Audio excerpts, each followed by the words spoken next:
ఏపీలో చాలామంది డిప్యూటీ ముఖ్యంగా పిఠాపురంలో మా ఎమ్మెల్యే ఎక్కడ మా ఎమ్మెల్యే తాలూకు అడ్రస్ లేడు, మా ఎమ్మెల్యే అడ్రస్ లేడు, పిఠాపురం డిప్యూటీ సీఎం ఎక్కడని ప్రజలు కలవరిస్తున్నారు. కానీ పవన్ కళ్యాణ్ ఏమో షూటింగ్ అంటూ వెళ్ళిపోయాడు.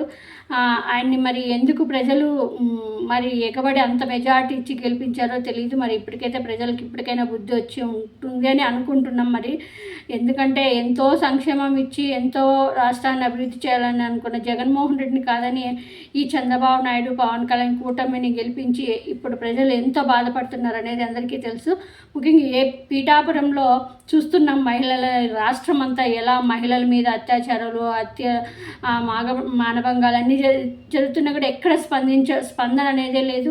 దాన్ని ఎలా డైవర్ట్ చేయాలి అనే దాని మీద దృష్టి ఉంటుంది చంద్రబాబు నాయుడుకి, నారా లోకేష్కి, పవన్ కళ్యాణ్కి తప్పితే వీటిని ఎలా సాల్వ్ చేయాలి, వాళ్ళకి ఎలా శిక్షించాలి కఠినంగా అనేది మాత్రం వాళ్ళు దానికి మాత్రం ఆన్సర్ ఇవ్వరు.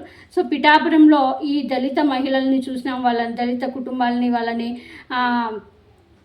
గ్రామం నుంచి వాళ్ళని గ్రామం నుంచి తరిమేయడము ఇదంతా, కానీ ఇంతవరకు స్పందించలేదు. ఇప్పుడు ఆ పిఠాపురం మహిళలు వినండి, మీరే వినండి, వీడియో పెడుతున్న వాళ్ళ బాధలు వినండి. పిఠాపురంలో దళితులు ఎలా బాధపడుతున్నారు, పవన్ కళ్యాణ్కి చెప్పుకొని వాళ్ళ బాధ. కానీ పవన్ కళ్యాణ్ సరే అక్కడుండే బీజేపీ నాయకులు కూడా ఎవరు కూడా స్పందించడం.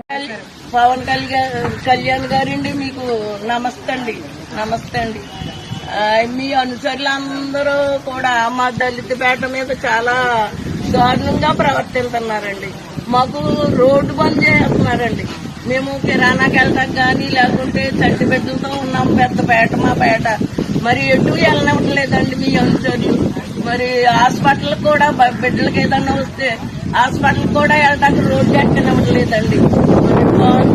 ఇటువంటి అయితే ఇదివరకు ఏమీ లేవు. కానీ మరి మీ పార్టీ వచ్చిన తర్వాత మీ అనుచరులే మమ్మల్ని చాలా ఇబ్బంది పెట్టేస్తున్నారండి. మరి ఒకసారి మీరు మమ్మల్ని కనికరించి మా దయ చూపి మరి మా పట్ల మీరు కార్యాలు చేయాలని అడుగుతున్నాను.